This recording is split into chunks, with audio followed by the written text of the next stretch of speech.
So as our future leaders in the world, what do you guys think about business influence? What does it mean to you?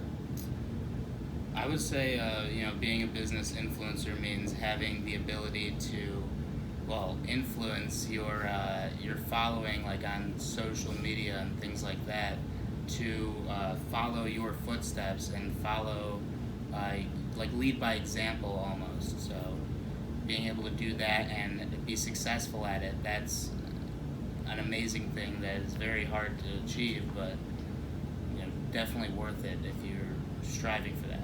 Oh yeah, definitely. It's like, to me, being a business influencer, that's everything in the market, especially just to like get your clients or get your customers. Mm-hmm. Like, that's how you attract attention. You're like a magnet, basically. That's how I think of it. Right. You want to be the big person in the room that people want to look up to.